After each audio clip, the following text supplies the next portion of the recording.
өтө турган темасы ушул уяттуулук туурасында. Пайгамбарыбыз саллаллаху алейхи ва саллям уяттуулук туурасында хадистерде эмне деп айткан? Уқба бин Амр разияллаху анху риваят келет, пайгамбарыбыз саллаллаху алейхи ва саллям айткан: Арбаун мин сунанил мурсалин. 4 амал бул пайгамбарлардын сүннөттөрү. Биринчиси атыр колдонушулук. Экинчиси нике кылып үйлөнүшүлүк. Үчүнчү мисвак колдонушулук. Төртүнчү уялуу. Бул пайгамбарлардан келген сүннөт дейт. Атыр колдонушулук. Бул адептерин бир аз билип алайлы. Бирөө кээ-биркелер атыр колдонот деселе, бирөөгө барып жакшылык кылам деп колуна же мойнуна сипап салат. Бул адепке жатпайт. Эгерде бирөөгө сиздин мискиңиз бар, жакшынакай мискиңиз бар, бирөөгө сиз икром кылам десеңиз, биринчи ошого бериңиз идишти. Жыттап көрүңүз, жакса себин алыңыз деп айтыш керек. Орусча сөз бар, о вкусах не спорят. Ар кимдин вкусу ар кандай да. Бирөөгө балким ал жыт жакпайт. Ошондуктан сиз аны эмет койсоңуз, ичинде кыжаланып кетиш мүмкүн. Бирок мусулманды кыжалат кылбаш керек да. Ошондуктан бирөөгө бериңиз, жакса ал себин алсын, жакпаса кайра берип коет да. Анан колдонгондо ар кандай түрлөрү бар. Ошолордун бир түрү жөнөкөй ушул жерге сипагандан кийин эки колуңузга алып туруп каштарга кылып койсо көбүрөөк сакталып калат экен. Анан кийин кулактын артына алып койсоңуз дагы көп сакталат экен. Алып туруп моюнга кылып шуап, денеңизге шуап койсоңуз боло берет да. Түшүнүктүү болду да, бул биздин колдонушу макулбу? Экинчиден никах. Үйлөнүшүлүк бул пайгамбарлардын сүннөтү болуп эсептелинет. Үчүнчүдөн мисвак колдонушулук. Пайгамбарыбыз саллаллаху алейхи ва саллям айткан: 2 рекет мисвак менен окулган намаз 70 рекет мисваксыз окулгандан жакшыраак деген. Ошондо мисвакты биз жөнөкөй эле амал деп көрбөйлү. Унутуп калсаңыз кайран барып туруп мисвагыңызды алып келип колдонуңуз. Мисвакта 70тен ашык пайдасы бар. Ошонун эң чоң пайдасы адам өлөрдө ла илаха иллаллах келмесин айтып, эстеп өлөт ал адам. Ал эми опиумдун 70 зыяны бар. Эң чоң зыяны өлөрдө келмени эстей албай калат. Ушунчалык чаңкайт, сусайт, ал адам келме эсине келбей калат. Ошондон мисвакты жөнөкөй амал көрбөстөн, бул пайгамбарлардан келаткан сүннөт болгондуктан мисвакка баары тең бекен болойлу. Анан кийин уят болушулук, уяттуулук, бул дагы пайгамбарлардан болгон бир сүннөт. Истахию миналлахи хаккал хая. Пайгамбарыбыз саллаллаху алейхи ва саллям айткан: силер Аллах субхана ва тааладан уялгыла деген. Кандай уялыш керек болсо, ушунчалык Аллахтан уялгыла деген. Сахабалар айтышты: "На инна настахи миналлахи валхамдулиллах." Биз Аллах тааладан уялабыз, алхамдулилlah деп сахабалар айтты. Пайгамбарыбыз саллаллаху алейхи ва саллям айтты: "Лайса залика." Силер уялабыз дегенде эмес. "Валакин ман истаха миналлахи хаккал хая فليحفظ رأسه وما حوى والبطن وما وعى وليذكر الموت والبلاء." Бул Аллах Тааладан чыныгы уялышлык дегени бул эмне? Бул биринчиден башыңызды, тилиңизди жаман нерселерден сактануу. Курсагыңызды жаман арам нерселерден сактоо, жана өлүмдү да көбүрөөк эстөө деп айтты. Жана кимде ким акыреттин жашоосун жыргалчылыгын кааласа, дүйнөдөгү зинат, жыргалчылык, кооз нерселер таштасын. Кимде ким ошо нерселер кылган болсо, ушул адам чыныгы Аллах Тааладан уялыптыр дейт. Бул ал-хаяу минал иман вал иману фил жанна. Уяттуулук бул имандын белгиси. Ал эми бул иман, бул бейишке алып бара турган жол. Пайгамбарыбыз саллаллаху алейхи ва саллям айткан: имандын 70тен ашыкча бутакчасы бар. Ошонун эң жогоркусу, эң азкыркысы бул Аллах Тааладан уялышлык деген. Ошондон бул иман, уяттуулук бул имандын белгиси. Ал эми иман адамды бейишке алып барат. Сальман Фариси разияллаху анху айтат: "Ла ана мута сумма ахя, сумма мута сумма ахя, салаsun ахаббу иlayya min an anzura ila аурати хадин, ау янзура хадин ила аурати." Салман Фарси разияллаху анху чоң сахабалардын бирөөсү айтат: "Мага дейт, өлүп калып кайра тиришилик, өлүп калып кайра тирилүү, өлүп калып кайра тирилүү деп 3 жолу айтып туруп, ушу 3 жолу өлүп калып мага 3 жолу тиришилик жакшыраак болот эле. Мен бирөөнүн авратын караганча, же болсо бирөө менин авратымды караганча" деди да. Андан көрө 3 жолу өлүп калганым жакшыраак. Мен бирөөнүн авратын караганча, же бирөө менин уяттуу жерлеримди караганча деди. Ушунчалык уяттуу жерлерин сактаган, бирөөнүкүн да караган эмес сахабалар. Али каррамаллаху ваджаху айтат: "Лаиналлаху назира вал манзура илейхи." Аллах субхана ва таала каргыш болсун, кимде ким авраттарды караган болсо, жана авраттарын көрсөткөндөргө Аллахтын каргышы болсун деген. Ошондуктан авраттарды карашылык бул өтө чоң күнөө болот, Аллахтын лаанаты болуп калат. Пайгамбарыбыз саллаллаху алейхи ва саллям айткан: "Ла яхилу лахадина ядхулул хаммама illa бимазарин." Бирөө баняга кирип атканда, ушу изарсыз баняга кирип, мончого киргенге болбойт деген. Эгер эркек менен эркек кирип калса мончого, анда шым менен киндиктен баштап тизеге чейин ушундай жабык аврат менен кирген болсун. Бирөөнүкүндө карабаш керек, бирөөнүктө өзүңдү көрсөтпөш керек. Хасан Басир рахматуллах айтат: эгерде мончого кирип атканда дейт, эки изар менен кирсин, эки шым менен кирсин, жоксо мындай бир жабынчык менен эки изар менен кирсин. Бири изар болсо бул авратты жабыш үчүн, экинчи изар болсо көздүн парданы, көздүн жабыш үчүн деген да. Өзүңүздү жабыңыз дагы, көзүңүзгө дагы изар парда тартып, бирөөгө карабаңыз деген. Иса ибн Марьям алейхиссалату вассалам, Иса пайгамбар эмне деген? Иякум ан-назар. Силер бирөөнү аялын, чоочун аялды карашылыктан көзүңөр тыйгыла, уялга деген. Анткени көз карашылык менен шахватты жүрөккө козгойт деген. Бул зына эч качан сразу эле башталып кетпейт. Бул зына бул көз менен башталат. Көз менен карайсың, ушул нерсе жүрөккө келип козгойт шахватың, ушул барып адама зынага алып барып калат. Бардык фитналар көздөн башталат, зына менен бүтөт деген. Хаким бир чоң бир данышмандан суралган экен. Фасык, бузук адам бул ким деген экен. Бузук адам бул кандай болот дегенде ал жооп берген: аллади ла ягудду басараху ан абабин нас ва ауратихим. Кимде ким адамдардын эшиктеринен көзүн сактабаса, жана алардын авраттарынан көзүн сактабаган адам, ушул бузуку фасык адам деген. Бирөөнүн эшиктерин карап эле, двордун ичиндеги караңга болбойт. Эшиктин маңдайында турбаңыз. Же сол жагына туруш керек, же оң жагына туруш керек. Эшик ачылганда ичи көрүнбөй турган болуш керек. Бирөөнүн ичин караганга болбойт. Сиз бирөөгүн сиз каалайсызбы сиздикин бирөө карабашылыгын, сиздин аялыңызды, кызыңызды карабашын каалайсызбы? Сиз дагы бирөөнүн эшин жагына келгенде, же оң жак же сол жакка туруңуз, бирок эшиктин жагы ичин карабаңыз. Аллах субханаху ва тааля өтө жумшак зат, уялчак зат. Жана Аллах Таала ушинтип өзүңөрдү уялууга дагы Аллах Таала буйрук берет. Качанда силер бирөөңөр жууганда, анда өзүнүн уяттуу жерлерин жабасың деген. Анас бин Малик разияллаху анхудан риваят келет. Пайгамбарыбыз саллаллаху алейхи ва саллям качанда өзүнүн хажатын бүтүрөйүн дегенде, ал жерге жакындаганда анан кийин өзүнүн изарын көтөрүчү эле дейт. Түшүрүп алып туруп аны отурган эмес, отуруп баратып туруп шымыңызды түшүрүш керек экен да. Бул уялуу бул эки түрлүү болот. Бир уялуу болот өзүңүз менен адамдардын ортосунда бир уялуу. Бир болот ва байналлахи тааля байнан нас, анан кийин сиз менен Аллахтын ортосунда бир уялуу болот. Эми сиз көзүңүздү сизге адал болбогон нерседен көзүңүздү сакташылык, бул болсо адамдар менен сиздин ортоңузда болгон уялуу. Ал эми Аллах Таала менен болгон ортосунда уялуу ушундай, Аллах Таала тыйган, буйрубаган арам деген нерселерди карабашылык, бул Аллах менен ортосунда болгон уялуу дейт. Bir gün Umar razıyallahu anh aytat, men Пайгамбарыбыз sallallahu aleyhi ve sellem'e келгем элем. Пайгамбарыбыз sallallahu aleyhi ve sellem ыйлап жаткан эле. Ошондо мен сурадым дейт, Аллахтын элчиси, ма юбкика я Расулуллах. Аллахтын элчиси, эмне үчүн ыйлап жатасыз? Кайсыл нерсе сизди ыйлап жатат, ыйлатырып жатат деди. Дегесе Пайгамбарыбыз sallallahu aleyhi ve sellem айтты, Ахбарани Джибрил алейхиссалам, анналлаха таала ястахи мин абдин яшибу фил ислам ай юаззибаху. Мага Джибраил периште келип, ушундай кабарды берген эле. Аллах субханаху ва таала ушул ислам динде жүрүп картайган адамды, карттан адамды Аллах таала азаптаганын уялат деди. Мен ыйлап жаткан себеби ушул дейт. Ушул картан адам өз исламда жүрүп, картан адам Аллах Тааладан уялбай күнөө кылганына мен уялам дейт. Керек болсо Алла өз уялып жатат азаптагандан, бирок ушул аксакал күнөө кылбаштыдан Алладан уялбай күнөө кылып жатканына мен таң калам деди. Ошондон аалымдар айткан, эки нерсе бар деген. Жаман деген. Эки нерсе бар өтө жаман деген, бирок дагы бир эки нерсе бар, будан дагы жаманыраак деген да. Бул кайсынысы? Биринчиси, кайсы бир жаш бала же жаш кыз жаш кезинде күнөө кылган, бул жаман. Күнөө кылган бул жаман. Бирок аксакал же болсо кемпир күнөө кылган, будан дагы жаманыраак да. Экинчи, кайсыл бир адам, бай адам текебирленгени жаман да. Мактаны берет, текебирленгени жаман, бирок кедейдин текебирленгени будан дагы жаман деген да.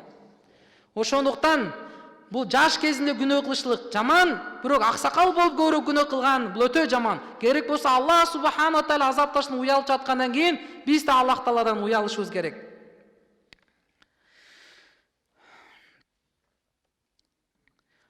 Бир күнү бир чоң аалым айткан, эгерде сенин нафсиң жаман күнөө ишке түртүп жаткан болсо, күнөө кыл, жаман иш кыл, Алланын өкүмдөрүн буз деп жаман бу ишке буйруп жаткан болсо, анда дейт, сен дейт, өзүңдүн көзүңдү асманга карагын дейт. Асманга карап туруп, ушакта канча периштелер карап турат, ошолорду карап туруп уялгын дейт. Эгер алардын баардыгын уялбасаң, жер бетинде карагын дейт. Жерде канча макулуктар жүрөт, ошолордон уялгын дейт. Эгер ошолордон да уялбасаң дейт, анда фатат нафсака фи ададил бахаим. Анда дейт, асмандагылардан уялбасаң, жердегилерден уялбасаң, анда өзүң нафсиңди жануарлардын нафсине кошуп койгон ошолордун катарына дейт. Анткени алар дагы уялбай эле жүрө беришет, көргөн жакка чечип сийип жаман иштерин кылып жүрө беришет көчөдө эле. Сен жануарлардан айырмаң жок дейт экен да. Ошондуктан сахабалар күнөө кылышлыктан өтө уялышкан. Сахабалардын заманасында риба, процент өтө чоң күнөө болгон. Зына кылышлыкта өтө чоң күнөө болгон. Бирок азыркы учурда бул эки күнөө сыяктуу сезилбей калган. Бул азыр карасаң канча үйдө проценттер бар, канча жерде зына болуп жатат, зына ачык түрүндө болуп жатат. Бул канчалык бул даража түшүп кеткен себеби. Сахабалар болсо өтө эле уялышкан. Канча күнөө кылып койгондон өтө тартынышкан Алла Тааланын астында. Сахабалардын окуясы бул жөн эле бизге жөн эле окуя катары эмес, бизге үлгү катары алсын деп бул айтылып жатат, хаят сахабаларда окулуп жатат. Пайгамбарыбыз саллаллаху алейхи вассалам айткан: "Асхаби кан нужум би айхим иқтадайхум". Сахабалар асманда жылдыз сыяктуу, кайсы бирисине ээрчисең хидаят табасың деген. Ошондон бул сахабалардын окуясын укканда жөн эле угуп коюп туруп, экинчи кулактан чыгарып коюш максат эмес, уккандан кийин иншалла амал кылабыз деп угабыз. Макулбу иншалла. Жабир разияллаху анху риваятына келет. Ансарлардын бир жигити бар эле. Бул Саалаба ибн Абдурахман разияллаху анху. Бир күнү ал ансарлардын көчөсүнөн өтүп баратып, бир мадиналык бир аялдын жуунуп атканын көрүп калат. Көрүп калганда ошонун чачын көрүп калабы же колун көрүп калат. Анан кийин ошондо экинчи жол кайра шайтан азгырып, нафсис азгырып, экинчи жол атайлап карай берет экен. Ушул уяттуу чачынбы же колунбу жуунуп аткан жерди ушактан көрүп калат. Анан кийин экинчи жол карай берген, карап салгандыгы үчүн ушунчалык Аллах Тааладан уялып, азыр Аллах Таала бир пайгамбарга вахий түшүргөн болсо, менин абийирим чыгат, уяттуулугум, шерменделигим чыгат деп ушунчалык уялып кетет. Уялып кеткенде эмне кыларын билбей, ушул Макка Мадинадан чыгып, алыс ушу Макка менен Мадина ортосунда тоолорго качып кетет экен. Ушул тоолорго качып кетет. Анан кийин ушунчалык уялып, пайгамбардын бетин кантип караймын? Алла субхана ва таала мен туурасында вахий түшүрүп койгон болсо, пайгамбардын бетин кантип караймын ушул күнөөм үчүн деп, ушунчалык уялып, бушайман болуп качып кетет тоолор жака, токойлор жака качып кетет. Пайгамбарыбыз саллаллаху алейхи ва саллям 40 күн аны сурайт. Ал жок, эч ким таппайт. Анан акыры 40 күн эч ким таппагандыктан Жибраил периште өзү түшөт. Жибраил периште түшөт пайгамбарыбыз саллаллаху алейхи ва салламга, анан айтат: "Эй Мухаммад пайгамбар, инна раббака юқриука ассалам ва юхбирука аннал хариба мин умматика байна хазихил джибал яузу би минан нари". Эй Мухаммад алейхиссалам, Аллах субхана ва таала сизге салам айтып жатат. Жана сизге ушундай кабарды айтып жатат: сиздин үмөтүңүздөгү бир адам тетиги Мекке менен Медина ортосунда тоолордо ушул жерден мени паана тилеп жатат. Тозоктон паана тилеп жатат, күнөөсүнө тооба кылып жатат деп Жибраил периште Аллах субхана ва таала кабарын алып келди. Пайгамбарыбыз саллаллаху алейхи ва саллям дароо Умар ибн Хаттаб менен Салман Фарси разияллаху анхуну экөөнү жиберет. Ушул жерге барып, аны таап келгиле, алып келгиле дейт. Анан ушул эки сахаба жолдон кетип баратып, тоолордон тоолорго өтүп, анан аны таппай жолдон бир кой чуманга жолуп калат. Ал кой чуман аты Зуфафа. Ошодон сурашат: "Сен ушул тоолор жакта, ушул аймактар жакта бир жаш баланы көрбөдүңүзбү?" Анан Зуфафа кой чуман айтат: "Силер тозоктон паана тилеп жүргөн адамды издеп жүрсөңөр керек" дейт. Тигилер сурайт, не үчүн ушул суроону айтып жатасыз, неге сурап жатасыз дейт. Десе айтат, качанда түн жарым болгондо ушул тарап жактан дейт, бир бала чыгат дейт. Эки колун башына коюлуп чыгат дейт. Ыйлаганы көздөрүнүн шунчалык нөшөрлөгөн ии менен ыйлап чыгат, ооздорун кыйкырып чыгат дейт дуалар менен. Ушундай дуа кылат: Я Алла, мен ушул денени мага бердиң, ушул рухту мага бердиң, өзүңө ибадат кылышлыкты бердиң, өзүң итаат кылсын, күнөө кылбасын, уялсын деп бердиң эле. Бирок Я Алла, ушул дене, ушул жан, ушул рух сага кыянаттык кылып, Я Алла, күнөө кылып койду. Я Алла, өзүң Я Алла сактагын, азабынан сактагын, тозогунан сактагын, ачуулугунан сактагын, Я Алла деп дуа кылып жатат экен, түндөсүн туруп алыпчы. Десе Умар разияллаху анху ооба, ошону издеп жатабыз дейт. Ошондо алар барышат. Ушул жерге барып, ал Саалаба разияллаху анху табышат. Барганда Саалаба разияллаху анху ал экөөнү көрүп алып сурайт: Алима Расулуллахи саллаллаху алейхи ва саллям бизамби? Эмне пайгамбар Мухаммад алейхиссалам мени күнөөмдү билип калдыбы эмне? Мен айыбым ачылып калдыбы деп сурайт. Десе Умар разияллаху анху айтат: Мен билбейт экенмин дейт. Пайгамбар саллаллаху алейхи ва саллям кечээ сен туурасында айтып жатып, бизди жиберген болчу эле дейт. Анан кийин аны алып келишет. Алып келатканда мечитке эми кирейин деп атканда Саалаба разияллаху анху Умар разияллаху анху айтат: Эй Умар, ла tudkhilni ala Rasulillah sallallahu aleyhi ve sellem illa wa huwa yusalli. Мени пайгамбар Мухаммад алейхиссалам намаз окуп жатканда киргизиңизчи деди. Анткени мен бетин каралбайм, уяламын деди. Десе мейли деди. Пайгамбар Мухаммад алейхиссалам намаз окуп атканда анан кийин киргизди. Качанда ал мечитке кирип, пайгамбар Мухаммад алейхиссаламдын Куран окуп жатканын угуп алып туруп, эсинен жоготуп койгон экен. Эсин жоготуп койгон. Пайгамбар Мухаммад алейхиссалам намазды бүтөр менен эле, эки жакка салам берер менен эле Умар разияллаху анху сурады: Ма фаала Саалаба? Саалабаны таптыңарбы, кана ал деди. Десе Умар айтты: Ооба, тиги жерде жатат деди. Жер өзүн жоготуп койгон деди. Пайгамбар Мухаммад алейхиссалам намазын бүтөр менен эле ошого барып, аны тургузуп, ойготуп туруп, анан кийин ушу Саалабага кайрылып айтты: Эй Саалаба, маллази гайябака анни я Саалаба? Ой Саалаба, кайсыл нерсе сени менен алыстатып салды деди. Кайсыл нерсе сени менин ортобузда алыстатып салды? Эмнеге менен жоголуп кеттиң деди. Десе Саалаба разияллаху анху айтты: Занби, менин күнөөм деди. Күнөөлөр эмес, бир эле күнөөм деди, ушу күнөөм деди. Пайгамбарыбыз саллаллаху алейхи ва саллям айтты: Афала уаллимука аятан тамху зунуба вал хатая. Эй Саалаба, мен сага бир аятты үйрөтөйүнбү? Ушул аятты окусаң, Аллах субхана тааля бардык күнөөлөрүңдү, каталарыңды кечирет деди. Дегенде Саалаба айтты: Бала я Расулуллах, ооба Алланын элчиси, айтыңыз ошол аятты деди. Пайгамбарыбыз саллаллаху алейхи ва саллям ушул аятты үйрөттү. Бакара сүрөсүнөн баарыбыз ушул аятты билебиз. Бир окуп коелу. Роббана атина фид дунья хасана ва фил ахирати хасана ва кина азабан нар. Эй биздин Роббибиз, бизге ушул дүйнөдө жакшылыктын бардыгын берген, акыретте бардык жакшылыктарды берген, жана я Алла тозоктун азабынан сактагын деген аят. Дегенде Саалаба разияллаху ошоно жүрөгү тынч болбой айтты: Я Алланын элчиси, занби азаму мин залика. Я Алланын элчиси, мен кылган күнөөм бул аяттан дагы чоңуракта деди. Десе пайгамбарыбыз айтты: Жок, бал каламуллахи азам. Жок, Алланын сөзү баардан улук деди. Алла канча өзү улук болсо, Алланын сөзү да ошончолук улуу деди. Анан пайгамбарыбыз саллаллаху алейхи ва саллям Саалабаны үйүнө жиберип барып эс алгын деди. Анан үйүнө баргандан кийин дагы эле жүрөк кыжалат болуп, ойлоно берип, ушул күнөөсү аны жөн тургузуп койгон жок. 3 күн катуу ооруду. 3 күн мечитке келбей калды, 3 күн үйдө жатты, тердеп жатты, башы кызарып кеткен. Анан Салман Фарси разияллаху анху барды зияратка. Анан кийин барса ооруп жаткан, кыйналып жаткан. Пайгамбар Мухаммад алейхиссалам келип кабар берди, катуу ооруп жаткан экен деди. Пайгамбарыбыз саллаллаху алейхи ва саллям сахабаларга айтты: Куму бина илейхи, жүргүлө тургула, Саалабанын үйүнө зияратка барып келели деди.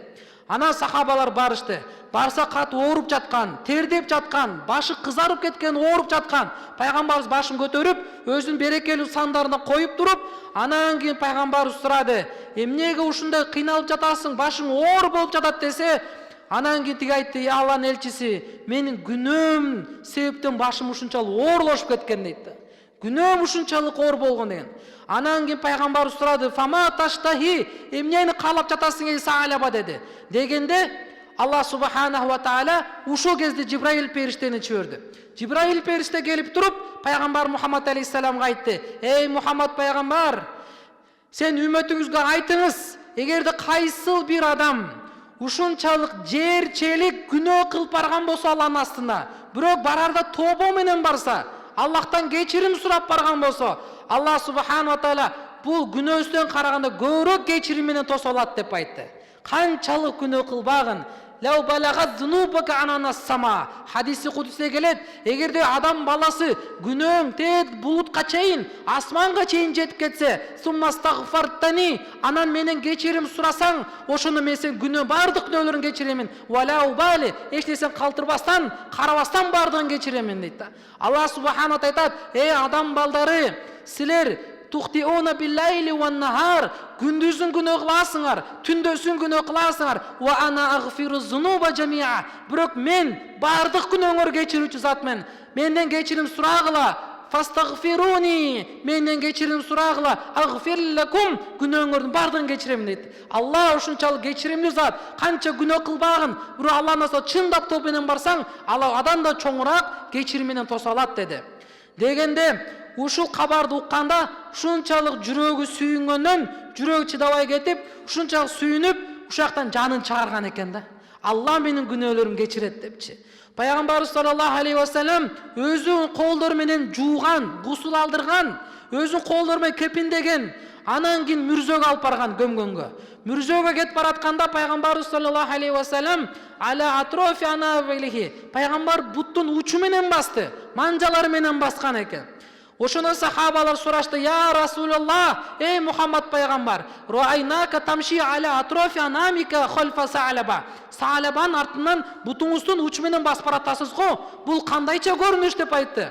Дегенде пайгамбарыбыз саллаллаху алейхи ва саллям айтты: "Лам астати анада ариджлайя алал арди мин касрати ма шайяху минал малаика", периштелер ушунчалык көп келгендиктен Саалабанын жаназасына мен бутумду койгонго орун тапкан жокмун деди. Ушунчалык көп периштелер келген экен да. Бутун койгонго орун таппай калгам дейт. Бул дейт карагыла, кичинекей күнөөнү дагы канча күнөө көрүшкөн. Сахабалар күнөөнү күнөө сыяктуу көрүшкөн. Күнөө кылышлык менен Аллахтан алыстайбыз. Ырыскыбыз азайып кетет. Күнөө үчүн кыямат күнү жооп беребиз. Аллах субханаху ва тааля нааразы болуп калат. Ошондуктан бардыгыбыз тең Аллахтан уялайлы. Көздөрүбүздү сактайлы. Чочун бирөөлөрдү карабайлы. Эгерде кааласаңыз, сиздин аялыңыз эң сулуу болушун кааласаңыз, көзүңүздү сактаңыз. Эгерде аялыңыз кайтып коюңуз, эгерде күйөөң эң сулуу болушун кааласа, алда көздөрүн сактасын. Бүгүнкү күндө көздөр, эркектер көздү сактабагандыктан аялдар сулуу көрүнбөй калган. Эгерде эркектер көз сактаганда, аял эң сулуу көрүнөт эле. Сахабаларды уганда, сахаба аялдар үйдүн ичинде дагы бир кичинекей хужалар бар эле. Эч бир эркектерди көрбөйт эле. Күйөөгө берерде күйөөсүн гана көрөт эле. Ошондо күйөөсү ага эң сулуу көрүнөт эле. Ошондуктан алар күйөөсү айтат эле: "О мой господин, сайиди, менин мырзам, кожоюнум" деп айтат эле да. Анткени ушунчалык көз сактагандыктан. Аялдар көздөрүн сактаган болсо, күйөөсү эң сулуу көрүнөт. Башка көз сактабагандыктан ар кимди карай бергендиктен сулуу көрүнбөй калган. Ошондуктан көздөрдү сактайлы.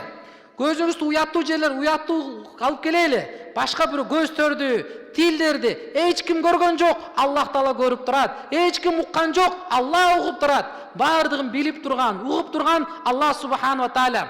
Пайгамбар Мухаммад алейхиссалам өзүнүн убактысында эки нерсеге көп менет кылган. Биринчиси бул ошо уяттуулукка, экинчи жөнөкөйлүккө. Ар бир мусулман эркек дагы аял уяттуу болсун, жөнөкөй болсун деген. Азыркы дин душмандары, канча деген исламдын душмандары бул эки нерсеге эки терскери аракеттерди кылып жатат. Уяттуулукка пайгамбар менет кылса, уятсыздыкка менет кылып жатат. Канча уятсыздык нерсе таркап жатат. Пайгамбар жөнөкөйлүккө менет кылса, азыркылар эмне кылып жатат? Бул жөнөкөй болбосун, исраф болсун, канча деген таркалып кетсин. Күн сайын майрам, канча деген туура эмес нерселер, исраф нерселер таркап кеткен. Мусулманчылыкта өзү курман айт, орозо айт майрам, анан жума күнү гана майрам. Дагы майрам барбы деп сураганда, кайсыл күнүң күнөөсүз өтсө, ушул күнүң майрам болот. Ошондуктан азыр исрафкерчилик канча тигин артан майрам эле болуп кеткен. Пайгамбарыбыз саллаллаху алейхи вассалам уяттуулук болсун ар бир мусулман эркек жана жөнөкөй болсун деп мейнет кылган. Ошондуктан иншалла баарыбыз тең ушул сыфаттар жашообузга алып келели. Алып келебизби иншалла?